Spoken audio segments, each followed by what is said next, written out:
రాజమండ్రి కృష్ణానగర్ 40వ వార్డులో తీవ్ర ఉద్రిక్తత అయితే చోటు చేసుకుంది. అలాగే రాజమండ్రి మాజీ ఎంపీ మార్గాని భారత్ వైసీపీ నాయకులు అలాగే పోలీసుల మధ్య అయితే తీవ్ర వాగ్వాదం అయితే చోటు చేసుకుంది. అలాగే వైసీపీలో భారీగా చేరికలు జరుగుతున్న నేపథ్యంలోనే ఈ కార్యక్రమం కూడా తలపెట్టారు. ఈ నేపథ్యంలోనే అక్కడికి చేరుకున్నటువంటి మార్గాని భారత్ అయితే ఇక్కడ చేరుకున్న నేపథ్యంలోనే పోలీసులు అనుమతి లేదంటూ కూడా అడ్డుకున్నటువంటి పరిస్థితి ఉంది. ప్రస్తుతం మాజీ ఎంపీ మార్గాని భారత్ ఉన్నారు. వివాదం గల కారణం ఏంటన్నది కూడా మరిన్ని విషయాలు తెలుసుకునే ప్రయత్నం చేస్తారు. చెప్పండి, ఎందుకు అక్కడ వాగ్వాదం చోటు చేసుకుంది? ఈరోజు కార్యక్రమం ఏం తలపెట్టారు? నాకు ఒకటి అర్థం కావట్లేదండి. ఇవాళ భారతదేశానికి స్వాతంత్రం వచ్చి 80 సంవత్సరాలు అయింది. రాజమండ్రికి స్వాతంత్రాన్ని హరించే కార్యక్రమం చేస్తూ ఉన్నారు. ఇవాళ స్థానికంగా ఉన్న ఈవీఎం ఎమ్మెల్యే ఒక దిక్కుమాలిన ఎమ్మెల్యే కిందన వ్యవహరిస్తున్న తీరు. కొల్లు నాని అని సెటిబల్య కమ్యూనిటీ నుంచి సుమారుగా ఒక 400-500 మంది ఆ వార్డు నుంచి జాయిన్ అవుతూ ఉన్నారు. పోలీస్ డిపార్ట్మెంట్ చెప్తారు 2 గ్రూపుల మధ్యలో గొడవలు ఉన్నాయి, అందు గురించి మేము పర్మిషన్ ఇవ్వమంటున్నారు. నేను అడుగుతా ఉన్నా, 4 నెలల క్రితం ఇదే చెప్పారు, మళ్ళీ ఇప్పుడు ఇదే చెప్తున్నారు. ఇప్పుడు 2 గ్రూపులు అనే పదం మీరు మాట్లాడుతున్నారే, ఎవరైతే ఆ గ్రూప్ ఎవరైతే ఉన్నారో వాళ్ళు 307 కేసు ఉన్న వాళ్ళు తెలుగుదేశం కార్యకర్తలు ఉన్నారు. 10 మంది పైన అటెంప్ట్ మర్డర్ కేసు ఉంది. ఇదే నానిని అటాక్ చేశారు వాళ్ళు. ఆయనకి ఆత్మగౌరవం దెబ్బతిని నేను ఈ పార్టీలో ఉండకూడదని చెప్పి ఇవాళ మా సమక్షంలో వాళ్ళ మొత్తం టీం అంతా జాయిన్ అవుతూ ఉంటే ఆ రౌడీల్ని, ఆ బ్లేడ్ బ్యాచ్ని పెట్టుకుని ఈవీఎం ఎమ్మెల్యే పోలీసుల్ని పక్కన నుంచోబెట్టుకుని 100లాది మంది పోలీసులు మమ్మల్ని వార్డులోకి అడుగు పెట్టినవారంట. ప్రజాస్వామ్యంలో ఉన్నామా? ఇక్కడ ఉన్నాము. ఇది బీహార్ కన్నా ఘోరంగా ఉంది రాజమండ్రి అంటే. డాక్టర్ ప్రియాంక ఇన్సిడెంటే మనకు ఉదాహరణ అండి. డాక్టర్ ప్రియాంకని వాళ్ళని కాపాడిన వాళ్ళు ఎవరు? ఈ ఎమ్మెల్యే తాలూకా వాళ్ళు కాదా? ఇవాళ ఎంక్వైరీ చేస్తే 3 రోజుల పాటు ఎంక్వైరీ చేస్తే 3 రోజులు ఏం జరిగింది? ఆ నిందితులు ఎక్కడ దాక్కున్నారు? తిలక్ రోడ్డు ప్రాంతంలో దాక్కున్నారు. మీరు సెల్ ఫోన్ సిగ్నల్స్ ట్రేస్ చేయండి, చేస్తే మీకు క్లియర్గా ఏ బడా నాయకుడు ఇంట్లో దాక్కున్నాడు అనేది బయటకు వస్తుంది.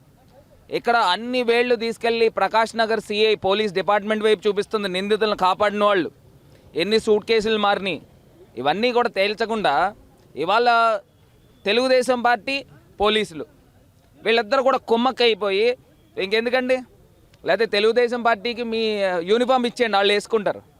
మీ తెలుగుదేశం పార్టీ కండువాళ్ళు ఆ బట్టలు పోలీసులకి ఇచ్చేయండి, వాళ్ళు వేసుకుంటారు.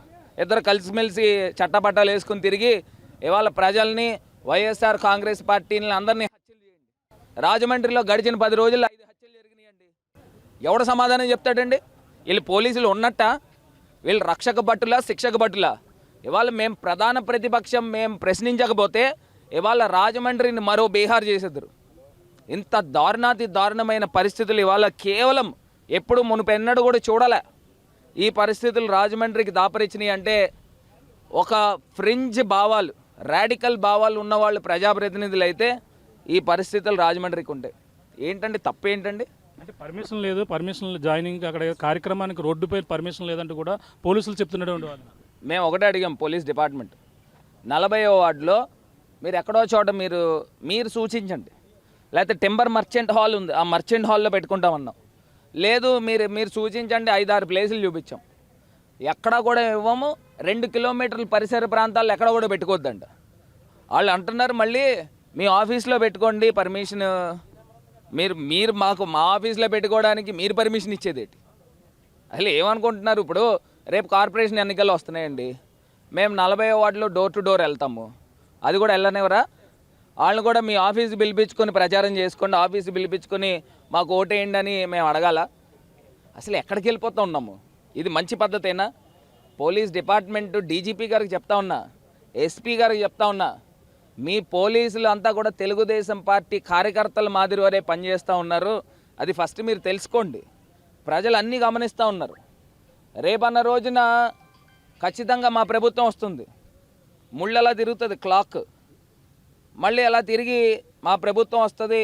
ఎవరెవరు చట్టానికి లోబడి పనిచేయలేదో, చట్టాన్ని మీరు చేతిలోకి తీసుకుని మీ ఇష్టం వచ్చినట్టు వ్యవహరించారో వాళ్ళందరి పేర్లు లెక్క పెట్టుకుంటాం, రాస్తాం. రేపన్న రోజున దానికి బదులు ఖచ్చితంగా ఇస్తాము. పోలీస్ డిపార్ట్మెంట్కి హెచ్చరిస్తూ ఉన్నాం. అంటే మిమ్మల్ని మీ కార్యకర్తలను కూడా ఇప్పుడు అరెస్ట్ చేసినట్టున్నారు, ఇక్కడ కూడా పోలీసులు బలగాలు కూడా ఇక్కడ మోహరించిన కారణం ఏంటంటే అర్థం కావట్లేదండి. ఇది మొదటిసారి కాదు. రాజమండ్రిలో భరత్ని కట్టడి చేయాలి. ఇప్పుడు ఈ పాప ప్రియాంక ఇష్యూని బయటికి తీసుకొచ్చింది ఎవరు? నేను తీసుకుని వచ్చాను. లేకపోతే మామూలు 337 కేసు కట్టేసి స్టేషన్ బెయిల్ ఇచ్చి పంపించే కార్యక్రమం. ఇవాళ అంత దారుణంగా మళ్ళీ హిట్ అండ్ రన్ అంటున్నారు. హిట్ అండ్ రన్ అంటే ఎవరండి? ఆ వ్యక్తి ఎవడో తెలియకపోతే వాళ్ళని హిట్ అండ్ రన్ అంటారు. ఎవడో వాంటెడ్లీ 3 సార్లు తోసి గుద్ది పీక మించి కారు ఎక్కించుకుని వెళ్ళిపోయాడు. పోనీ అదేమన్నా పెద్ద కారు, చిన్న కారు పీక మించి ఎక్కించుకోవాలని అంటే ఎంత కసి, ఎంత ఆ రాడికల్ భావం ఉంటుందండి. ఎక్కించుకుని వెళ్ళిపోయిన వాళ్ళకి ఆశ్రయం ఇచ్చిన వాళ్ళు ఎవరు? మీ అధికార పార్టీకి సంబంధించిన వాళ్ళు కాదా? బయటికి తీస్తే ఎవరనేది బయటకు వచ్చేస్తుంది. ఇవాళ నేను కూడా, మీరు ఎవరైతే స్పెషల్ ఆఫీసర్ని పెట్టారో అది బయటికి తీయండి, అవన్నీ కూడా వెలికి తీయండి. డిఎస్పీ అండి ఆ రోజు రాత్రి ఘటన జరిగితే ఒక పావు గంటలో సెకండ్ షో సినిమాకి వెళ్ళాడు అదే మాల్కి. వీళ్ళు పోలీసులు అంటారా? వీళ్ళకి మానవత్వం ఉందా? మీ కన్న కూతురికో ఎవరికో ఇలా జరిగితే ఇదే పరిస్థితుల్లో ఉంటారా? ఈ ప్రభుత్వానికి ఇంకా నూకలు చెల్లిపోయిన కాలం వచ్చేసింది.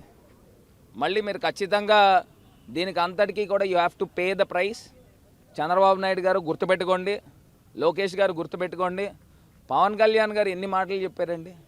ఆడపిల్లకు అన్యాయం జరిగితే సుగాలి ప్రీతి అని ఊగిపోయేవాడు. ఈ డాక్టర్ ప్రియాంకని ఎక్కి తొక్కించి చంపేశారు. ఎందుకు ఊగట్లేదు? ఎందుకు మీ ఒక ఇదేమైపోయింది అంటే, మీరు ప్రతిపక్షంలో ఉంటేనే మీరు ఈ రకమైన మాటలు మాట్లాడతారు. అధికార పక్షంలో ఉంటే చంద్రబాబు నాయుడు గారికి మీరు ఒక కార్యకర్త మాదిరి వలె పనిచేస్తున్నారనేది అర్థమవుతుంది. ఇది మంచి పద్ధతులు కావండి. కూడా నివాళులు అర్పిస్తే అప్పుడు కూడా అరెస్ట్ అయినట్టుగా తెలుసుకొస్తుంది. అంటే కొంతమంది కాలేజీ విద్యార్థులను బలవంతంగా మార్గన్ బార్ తీసుకొచ్చారు. ఒక కాలేజీ యాజమాన్యం మాట్లాడిన వెర్షన్ కూడా ఎలా? ఎవరు? ఏ కాలేజీ యాజమాన్యం ఏమండి? బలవంతంగా ఎవరు తీసుకొస్తారండి? ఇప్పుడు నాకు కూడా అర్థం కావట్లేదు. మేమన్నా అధికార పక్షంలో ఉన్నామా, ప్రతిపక్షంలో ఉన్నాము? డాక్టర్ ప్రియాంకకి అన్యాయం జరిగిందని అంటే వాళ్ళకు వాళ్ళు స్వచ్ఛందంగా వాళ్ళు వస్తారు. ఒకవేళ నేను ఏదైనా బలవంతంగా తీసుకొస్తే 5-10 నిమిషాలు ఉండి వెళ్ళిపోతారు. గంటల తరబడి అక్కడ ఉన్నారు. అసలు ఎవరు ఎందుకు తీసుకొస్తారండి? మేము రౌండ్ టేబుల్ కాన్ఫరెన్స్ పెట్టాము. ఎవరికాళ్ళు ప్రజలు స్వచ్ఛందంగానే వచ్చారు కదా. ఇవాళ రౌండ్ టేబుల్ కాన్ఫరెన్స్ వస్తే ఎవరినైనా తీసుకొచ్చి బలవంతంగా కూర్చోబెడితే వాళ్ళు స్పీచ్లు ఇస్తారండి? ఈ పరిస్థితులు అసలు ఎక్కడ కూడా చూడలేదు. కేవలం ఇక్కడ రాజమండ్రిలోనే చూస్తూ ఉన్నాము. పోలీస్ డిపార్ట్మెంట్కి కూడా ఒకటే తెలియపరుస్తున్నాం. ఇప్పటికైనా మీరు తెలుగుదేశం కార్యకర్తల్లో పనిచేయకండి, ప్రజల పక్షాన పనిచేయండి, న్యాయం వైపు నుంచోండి, చట్టాన్ని రక్షించండి. అంతే తప్పితే మీరు ఇష్టం వచ్చిన వ్యవహారం చేస్తే రేపన్న రోజున క్లాక్ అలాగే తిరుగుతుంది. తిరిగిన వెంటనే ఖచ్చితంగా మీరు ఏదైతే అక్రమాలకి అన్యాయాలకు పాల్పడ్డారో దానికి మూల్యం చెల్లించుకోక తప్పదు. నేను ఇండివిజువల్గా ప్రతి ఆఫీసర్కి చెప్తా ఉన్నా. ఇవాళ తీసుకొచ్చి ఇంత దారుణమైన ఘటనలకు పాల్పడిన వాళ్ళందరి గురించి కూడా చెప్తా ఉన్నా. ఇప్పుడు జాయినింగ్ ఉధృత దారి తీసింది. అలాగే ఇప్పుడు పోస్ట్మాన్ చేసుకున్నారు. మరి కార్యక్రమాలు ఎప్పుడు పెడతారు? ఇప్పుడు ఖచ్చితంగా అండి, ఇప్పుడు రేపు అవసరమైతే జగన్మోహన్ రెడ్డి గారి దగ్గర తీసుకెళ్తాను. నానిని తీసుకుని వెళ్ళి ఆయనతోనే మాట్లాడిస్తాము, ధైర్యం కల్పిస్తాము. ఇవాళ 400-500 మంది కార్యకర్తలు జాయిన్ అవ్వాల్సింది ఏ బేసిస్లో అడ్డుకుంటూ ఉన్నారు? అక్కడ తెలుగుదేశం పార్టీకి సంబంధించి 307 కేసులు ఉన్నవాళ్ళు 10 మంది మొన్నే బెయిల్ మీద బయట ఉన్నారు. మరి అక్కడ మీకు ఉద్రిక్తత గురి అవుతుందని తెలిసినప్పుడు అటెంప్ట్ మర్డర్ చేసిన వ్యక్తుల్ని బయట ఎందుకు ఉన్నారని అడుగుతున్నా. అదే వార్డుకు వస్తున్నప్పుడు వాళ్ళని కదా మీరు పికప్ చేయాలి. వాళ్ళని పికప్ చేయకుండా మేమంతా కూడా ప్లెయిన్గా ఉన్న మనుషుల్ని మమ్మల్ని అడ్డుకునే కార్యక్రమం ఎలా ఉందంటే, అదేదో జులై సినిమాలో అది చెప్తారు, మీరు అటుపక్కకి వెళ్ళకండి, మీరు దాక్కోండి అని చెప్తారు. దొంగలు ఉన్నారు అక్కడ, మీరు దాక్కోండి అని చెప్తారు. అలా ఉంది ఈ పోలీస్ డిపార్ట్మెంట్ వ్యవహారం. పరిస్థితి ప్రస్తుతం రాజమండ్రిలో కృష్ణానగర్లో 40వ వార్డులో జరిగిన ఉద్రిక్తత ఏదైతే, అలాగే 400 మంది పైగా వైసీపీలో జాయిన్ అవుతున్నారు. ఈ నేపథ్యంలోనే పోలీసులు ఈ విధంగా దౌర్జన్యంగా టీడీపీకి సంబంధించి ఈ విధంగా అడ్డుకున్నారంటూ కూడా చూడొచ్చు. ఇక్కడ ఒక ఫ్లెక్సీని కూడా ఏర్పాటు చేశారు. అలాగే రాజమండ్రి నగరానికి ఇప్పటికే వచ్చి ఇంకా స్వతంత్రం రాలేదంటూ కూడా ఒక ఫ్లెక్సీతో అలాగే ఇప్పుడైతే నిరసన తెలియజేస్తున్నారు. అలాగే ప్రధానంగా ఇప్పుడు అయితే వైసీపీకి సంబంధించిన నాయకులతో పాటు మార్గాని భర్తను కూడా అరెస్ట్ చేశారు. అలాగే చూడొచ్చు ఒక ఫ్లెక్సీని కూడా ఇక్కడ ఏర్పాటు చేసి నిరసన అయితే తెలియజేస్తున్నారు. అలాగే అక్కడ 40వ వార్డులో 400 మంది పైగా వైసీపీలో జాయిన్ అవుతున్నారు. చూసి వారవలకే ఈ విధంగా రాజమండ్రిలో స్వతంత్రం వచ్చిందంటూ కూడా నిరసన అయితే ఈ విధంగా తెలుపుతున్నటువంటి పరిస్థితి కనబడుతుంది. ఏదేమైనా ఇప్పుడైతే రాజమండ్రిలో 40వ వార్డులో జరిగినటువంటి ఉద్రిక్తతలకు ఏదైతే దారితీసింది, ఈ అన్యాయంగా అంటే రాజమండ్రిలో పోలీస్ వ్యవస్థ అందరూ కూడా టీడీపీకి కొమ్ము కాసే విధంగా కూడా పనిచేస్తున్నారంటూ కూడా వాళ్ళు ఆరోపణలు చేస్తున్నారు. ఏదేమైనా రాబోయే రోజుల్లో మా ప్రభుత్వం వస్తుంది, ఖచ్చితంగా ప్రతి ఒక్కరు కూడా సమాధానం తెలిసింది. ఉద్దేశపూర్వకంగానే 400 మంది వైసీపీలో జాయిన్ అవుతున్నారో చూసి వారులకే ఈ పోలీసులు ఈ విధంగా అడ్డుకుంటున్నారని కూడా చెప్పుకొస్తున్న పరిస్థితి. మాజీ ఎంపీ మార్గాని భరత్ అయితే అనేక ఆరోపణలు అయితే చేసిన పరిస్థితి ప్రధానంగా ఉందని చెప్పాలి. ఏదైతే రాజమండ్రిలో ఇటీవల ప్రియాంక ఘటనని బయటికి తీశాననే ఉద్దేశంతోనే, అలాగే కావాలని ఉద్దేశపూర్వకంగానే ఇటువంటి రాజమండ్రిలో స్థానిక ఉన్నటువంటి నేతలు కలిసి ఈ విధంగా పోలీసు వ్యవస్థను వాళ్ళు కలిపి ఈ విధంగా అడ్డుకుంటున్నారని కూడా మాజీ ఎంపీ మార్గాని భరత్ ఆరోపణలు చేస్తున్న పరిస్థితి ప్రధానంగా ఉందని చెప్పాలి. ఇది తాజా పరిస్థితి. కెమెరా అనిల్తో ప్రకాష్ RTV రాజమండ్రి నుంచి.